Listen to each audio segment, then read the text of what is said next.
We have a math exam tomorrow. And I'm now certain that all this is pretty much a scam. Because no matter what you do, listen attentively in class and be the diligent student, it's all in vain. I mean, even after months of doing all this, I still don't understand how you take derivatives. But what scares me the most is what's going to happen when I sit the exam tomorrow. Even right now, I know it's going to pull the hair out of my head.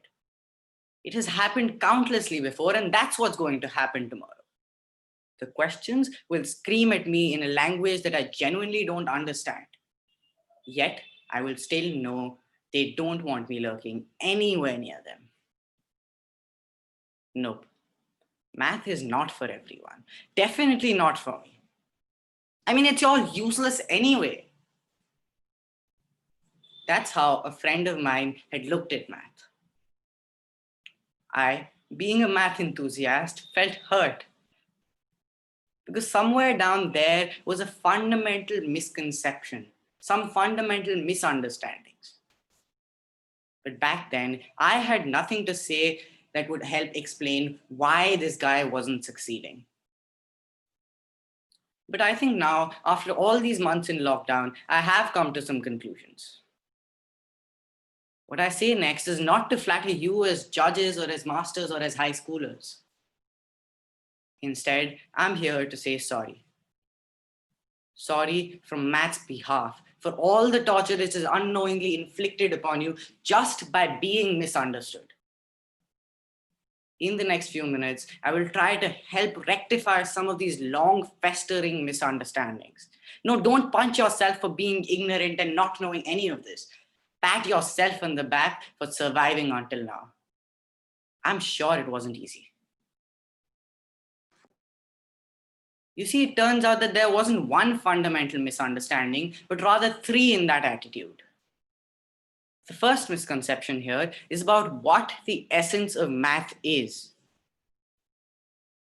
A lot of people think, no, believe that math is just a via media, the language of physics or the sword of economics. Others think it solely exists to make life easier in college. And there are, of course, a few people who think it's just some cosmic conspiracy. I have to agree with the last group, but the first two interpretations, they feel problematic. Math is a domain of its own. It's a subject. And it's not the least about utility, because if it were, nobody would have dedicated entire lives to these mundane formulae. After all, who can find that fun? Rather, math is a means to explore these astounding connections between phenomena, fundamental ideas that hold everywhere. As a French mathematician beautifully phrased it, rules even God has to obey.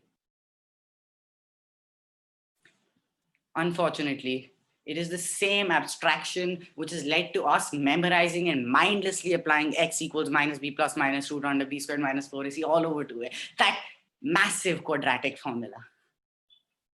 And at that point, maths just turns from beauty to utility, something it isn't. When my friend exclaimed in frustration, "It's all useless anyway," he clearly did not understand why we study math in the first place.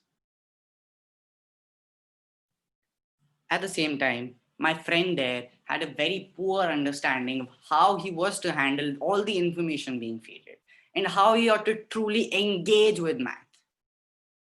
He thought just attending classes was enough to start liking math, that doing all the homework was enough.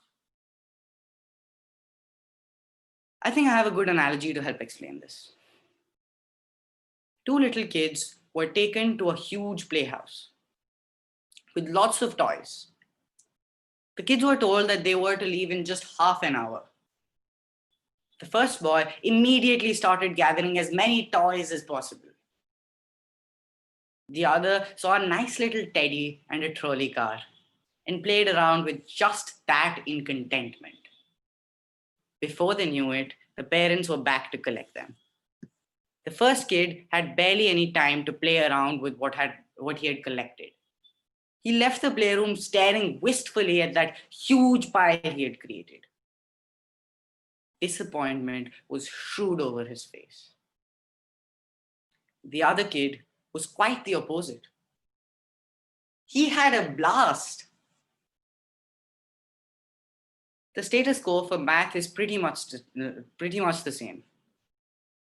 There's a lot to learn about. I mean, just look at this entire book. The funny thing about this is that it boasts being in just two colors, red and black. How boring. But if we take our limited time and use it to cram in as much information from books like these and finish off the course, we're going to necessarily meet the same fate as the first kid.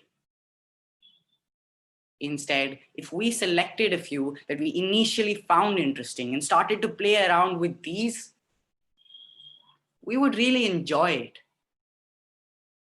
So be curious and ask yourself what ifs about each problem. Try to learn about the problem. What if this line was a little longer? Does this relationship still hold? What if I change the coefficients of this quadratic? What happens to the discriminant?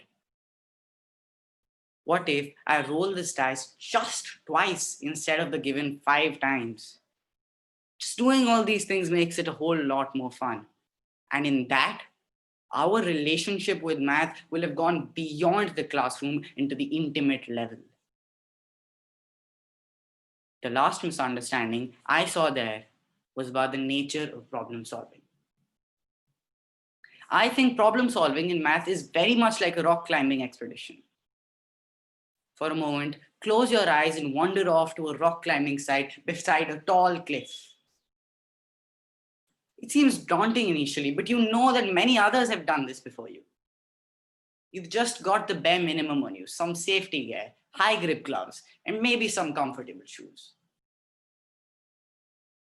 But you feel nervous. There isn't much fun in staying on the ground, so you start looking out for potential footholds and paths which you can take. Then you start climbing.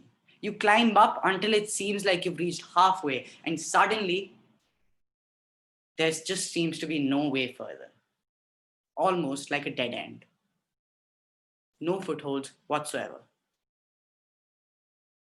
You take a few steps down, then move over to another trail. And this happens many, many times until you finally reach the top, having taken multiple different routes. You know that just standing on that cliff top is not fun. But the journey was. Problem solving in math is very similar. You start off with limited things, inspect for good places to start. And by the time you reach the top, you have met a lot of dead ends. You've experienced a frozen mind and you've tried various different routes. The journey is fun and the end is immensely satisfying. And by the end of this entire experience, you have a good understanding of the problem, of the internal dynamics there. And you've discovered some of the deep connections that I talked about earlier. Rules that everyone here has to obey.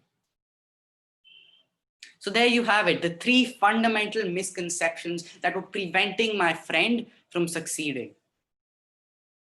Let's recognize that math is about deep connections, that we need to start playing around with it, and that it is indeed a fantastic journey. Try this new mindset for a few weeks. And no matter what happens, you will still leave with a good understanding of the topic. At the very least, the exam paper won't scream at you that hard. Thank you.